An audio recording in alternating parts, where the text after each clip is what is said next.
नमस्कार, आपका स्वागत है जस्ट हिंदी में। मैं हूं आपके साथ राशि और अब वक्त हो चला है कुछ अच्छी खबरों का।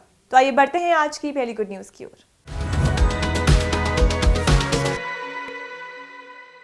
अमेरिका में सियाटल शहर जाति आधारित भेदभाव को प्रतिबंधित करने वाला पहला शहर बन गया है। भारतीय अमेरिकी नेता एवं अर्थशास्त्री शमा सावंत ने सियाटल सिटी काउंसिल में भेदभाव न करने की नीति में जाति को शामिल करने के लिए एक प्रस्ताव पेश किया था, जिसे 1 के मुकाबले 6 मतों से पारित कर दिया गया है। शमा सावंत के प्रस्ताव को सियाटल के सदन की मंजूरी मिल गई है। अमेरिका में जाति आधारित भेदभाव के मामले पर इस मत परिणाम के दूरगामी प्रभाव पड़ सकते हैं। ये कदम शहर के दक्षिण एशियाई प्रवासियों, विशेष रूप से भारतीय और हिंदू समुदायों के लिए महत्वपूर्ण माना जा रहा है, क्योंकि भारत की जाति व्यवस्था दुनिया में सबसे पुरानी है। भारतीय अमेरिकी सियाटल सिटी काउंसिल की सदस्य शमा सावंत ने कहा कि जातिगत भेदभाव के खिलाफ लड़ाई सभी प्रकार के उत्पीड़न से जुड़ी हुई है। सावंत ने प्रस्ताव पारित होने के बाद कहा कि ये अधिक हो गया है।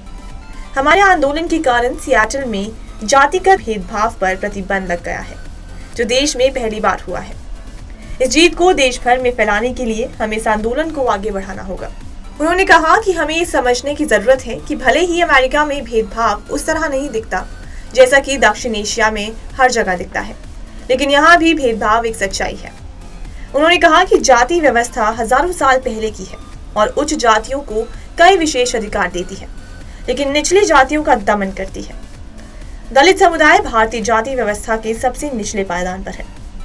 सावंत ने कहा कि जातिगत भेदभाव केवल अन्य देशों में ही नहीं होता, बल्कि इसका सामना दक्षिण एशियाई अमेरिका और अन्य अप्रवासी कामकाजी लोगों को करना पड़ता है, जिसमें सियाटल और अमेरिका के अन्य शहर भी शामिल हैं। दिल्ली को नई महिला मेयर मिल गई है। दिल्ली के पूर्वी पटेल नगर वार्ड से पहली बार पार्षद बनी आम आदमी पार्टी की उम्मीदवार शेली ओब्रॉय ने दिल्ली नगर निगम के मेयर का चुनाव जीत लिया है। आप पार्षदों ने अपनी पार्टी की उम्मीदवार शेली ओब्रॉय की जीत के बाद भारत माता की जय के नारे लगाए। शेली ओब्रॉय ने वार्ड नंबर 86 से एमसीडी पार्षद का चुनाव जीत लिया है। दिल्ली की नई मेयर शेली ओब्रॉय दिल्ली यूनिवर्सिटी में असिस्टेंट प्रोफेसर रह चुकी है। शेली ओब्रॉय व्यापार संस्था भारतीय वाणिज्य संघ की आजीवन सदस्य भी हैं। शेली ओब्रॉय को विभिन्न सम्मेलनों के कई पुरस्कार मिले हैं। उन्होंने इंदिरा गांधी राष्ट्रीय मुक्त विश्वविद्यालय के स्कूल ऑफ मैनेजमेंट स्टडीज से दर्शन शास्त्र में डॉक्टरेट यानी डॉक्टरल डिग्री की उपलब्धि हासिल की है। कॉलेज में पढ़ाई के समय मेधावी स्टूडेंट रही शेली ओब्रॉय को सबसे ज्यादा ग्रेड पॉइंट हासिल करने के लिए मिस कमला रानी पुरस्कार से सम्मानित किया गया था और साथ ही स्कॉलरशिप भी दी गई थी।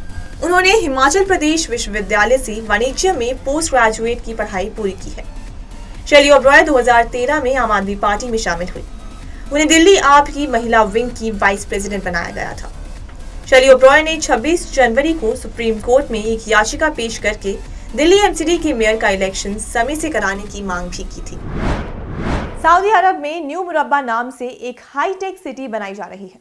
क्राउन प्रिंस मोहम्मद बिन सलमान का दावा है कि ये ऐसे फ्यूचर सिटी है जो पूरी दुनिया के शहरी रहन सहन में क्रांति ला देगी। इस सिटी को 2030 तक तैयार करने का टारगेट रखा गया है। शहर के बीच में मुकाब नाम की एक इमारत बननी है, जो मुकेश अंबानी के एंटीना बिल्डिंग से 2 गुना ज्यादा यानी 400 मीटर ऊंची होगी, जबकि एंटीना की ऊंचाई 173 मीटर है। क्राउन प्रिंस मोहम्मद बिन सलमान ने न्यू मुरब्बा डेवलपमेंट कंपनी के लॉन्च की घोषणा की है। इस घोषणा के पीछे MBS का लक्ष्य रियाद को दुनिया का सबसे बड़ा आधुनिक शहर विकसित करना है। जानकारी के मुताबिक न्यू मुरब्बा शहर में एक डिजाइन यूनिवर्सिटी, संग्रहालय, टेक्नोलॉजी, एक थिएटर और मनोरंजन और सांस्कृतिक स्थान होंगे। शहर में पर्यावरण का भी खास ख्याल रखा जाएगा। ये न्यूयॉर्क की एम्पायर स्टेट बिल्डिंग जैसी 20 बिल्डिंगों के बराबर होगी। इसके सेंटर में एक बड़ा सर्कल टावर का भी निर्माण कराया जाएगा। ये बिल्डिंग 400 मीटर ऊंची और 400 मीटर चौड़ी और साथ ही 400 मीटर लंबी होगी। इसके अलावा ये दुनिया में सबसे बड़े इमारतों में से एक होगी। न्यू मुरब्बा शहर में 2.5 करोड़ वर्ग किलोमीटर से ज्यादा का फ्लोर स्पेस है। 1,04,000 फ्लैट्स होंगे। 9,000 से ज्यादा होटल में कमरे भी होंगे। 14 लाख स्क्वायर मीटर का office space, 6.2 lakh square kilometre का लीज स्पेस होगा। इस प्रोजेक्ट को किंगडम के sovereign wealth fund public investment fund बना रही है। सऊदी अरब को उम्मीद है कि इस मेगा प्रोजेक्ट से देश को 50 अरब डॉलर का फायदा होगा। वहीं इस प्रोजेक्ट के जरिए 3 लाख से भी अधिक लोगों को रोजगार के अवसर मिलेंगे। एकेडमी अवार्ड्स 12 मार्च को लॉस एंजलिस में आयोजित किए जाने हैं।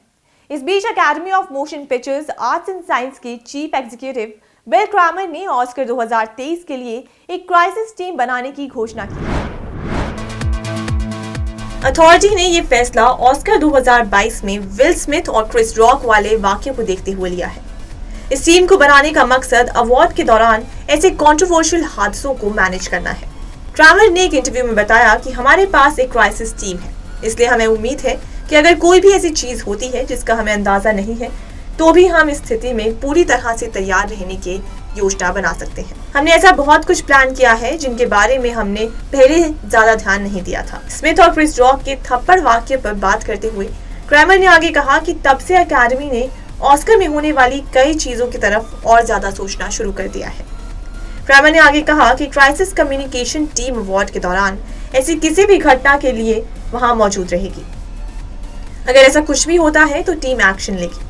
हालांकि उम्मीद करता हूं कि ऐसा कुछ भी नहीं हो और हमें इस क्राइसिस टीम का इस्तेमाल ना करना पड़े। बॉलीवुड के खिलाड़ी अक्षय कुमार अपनी upcoming comedy drama film selfie के प्रमोशन में कोई कमी नहीं छोड़ रहे।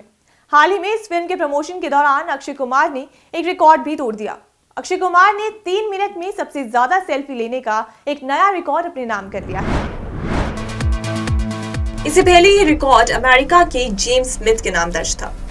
अक्षय कुमार ने 3 मिनट में 184 सेल्फी ली है, जबकि जेम्स स्मिथ ने 3 मिनट में 168 सेल्फी का रिकॉर्ड बनाया था। सोशल मीडिया पर अक्षय कुमार ने एक पोस्ट के साथ कुछ तस्वीरें भी शेयर की हैं। अक्षय कुमार ने अपने पोस्ट में लिखा है कि मैं इस अनोखे विश्व रिकॉर्ड को तोड़ने और इस पल को अपने फैंस के साथ शेयर करने पर खुश हूँ। मैंने अब तक जो भी हासिल किया है और जीवन में इस क्षण में जहाँ भी हूँ, वो हर जगह मेरे फैंस के बिना शर्त मुझे प्यार करने और समर्थन करने के कारण है। ये उन्हें विशेष उपहार देने का मेरा एक तरीका है, ये स्वीकार करने का कि वो मेरे पूरे करियर में मेरे और मेरे काम के साथ खड़े रहे। अक्षय कुमार ने इस पोस्ट के साथ वीडियो भी शेयर किया है जिसमें वो लोगों के साथ सेल्फी लेते दिख रहे हैं। वीडियो में एक के बाद एक शख्स आता है और अक्षय उसके साथ सेल्फी क्लिक करते हैं। बता दें कि फिल्म सेल्फी में पहली बार इमरान हाशमी और अक्षय कुमार साथ में स्क्रीन शेयर कर रहे हैं। फिल्म की कहानी एक सुपरस्टार और उसके फैन के बीच पैदा हुई दुश्मनी पर आधारित है। इस फिल्म के 2 ट्रेलर रिलीज हुए हैं। पहले में इमरान की कहानी दिखाई गई है और दूसरे में अक्षय कुमार की। फिल्म में इन दोनों एक्टर्स के साथ नुसरत भरूचा भी हैं, जो इमरान हाशमी की पत्नी का किरदार निभा रही हैं। भूटान के राजकुमार Jigme Namgyal Wangchuck Bhutan National Digital Identity mobile wallet के साथ जुड़कर देश के पहले डिजिटल नागरिक बन गए हैं। जी हां, भूटान की मीडिया के मुताबिक एनडीए नागरिकों को सुरक्षित और सत्यापन योग्य पहचान क्रेडेंशियल प्रदान करने के लिए अत्याधुनिक तकनीक का उपयोग करता है, जिससे उनकी व्यक्तित्व जानकारी की गोपनीयता और सुरक्षा सुनिश्चित रहती है। ये सिस्टम DID तकनीक पर आधारित स्वसंप्रभु पहचान मॉडल का उपयोग करता है, जो लोगों को उनकी व्यक्तिगत जानकारी पर अधिक नियंत्रण देता है। गवटेक भूटान के कार्यवाहक सचिव जिग्मे तेंजिंग ने मीडिया के हवाले से कहा कि हम भूटान के पहले डिजिटल नागरिक के रूप में महामहिम के रूप में सम्मानित महसूस कर रहे हैं। स्वसंप्रभु के आधार पर भूटान की राष्ट्रीय डिजिटल पहचान का शुभारंभ। पहचान मॉडल सार्वजनिक और निजी दोनों क्षेत्रों में सेवाएं प्रदान करने के तरीके को बदलने की दिशा में एक बड़ा कदम है।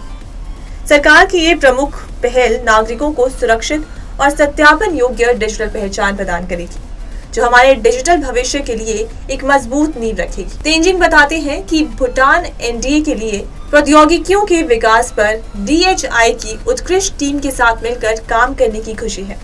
हम आशा करते हैं कि निजता की रक्षा करते हुए जीवन को बदलने के लिए प्रौद्योगिकी का उपयोग करने का ये उदाहरण दूसरों को इसका अनुसरण करने के लिए प्रेरित करेगा।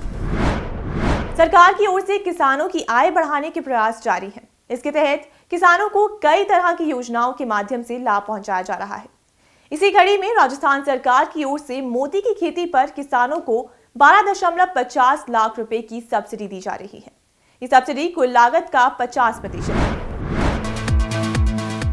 यानी मोती की खेती पर करीब 25 लाख रुपए का खर्च आता है, जिसमें 12.50 लाख रुपए की सब्सिडी सरकार देती है। जिन किसानों के खेत में तालाब है वो इसमें मोती की खेती करके लाखों रुपए की कमाई कर सकते हैं। मोती की खेती के लिए सरकार की ओर से किसानों को प्रोत्साहित किया जा रहा है, क्योंकि मोती की खेती करके इंसान लाखों रुपए की कमाई कर सकता है। यदि किसान परंपरागत खेती के साथ व्यावसायिक रूप से मोती की खेती करे तो किसान को दोहरा लाभ हो सकता है। हालांकि मोती की खेती में शुरुआत में खर्च आता है, लेकिन पहली बार में लागत निकल आती है। उसके बाद किसान की अच्छी कमाई होती है। जिन किसानों के पास खेत में तालाब नहीं है वो तालाब का निर्माण कराकर ही काम शुरू कर सकते हैं। तालाब निर्माण के लिए भी सरकार से अनुदान दिया जाता है। राजस्थान के किसान जो मोती की खेती के लिए सब्सिडी प्राप्त करना चाहते हैं उन्हें इसके लिए पहले आवेदन करना होगा। इसके लिए राजस्थान सरकार की ओर से तैयार किए गए राज किसान साथी पोर्टल पर आवेदन करना होगा। ये पोर्टल सिंगल सिस्टम पर आधारित है। इसमें एक ही जगह पर सभी योजनाओं का लाभ लिया जा सकता है। तो न्यूज में आज के लिए सिर्फ इतना ही। फिर लौटूंगी कुछ अच्छी खबरों के साथ। तब तक के लिए मुझे दीजिए इजाजत और देखते रहिए जस्ट हिंदी। बाकी आप अपना फीडबैक हमें info@justbroadcasting.com पर मेल करना ना भूलें।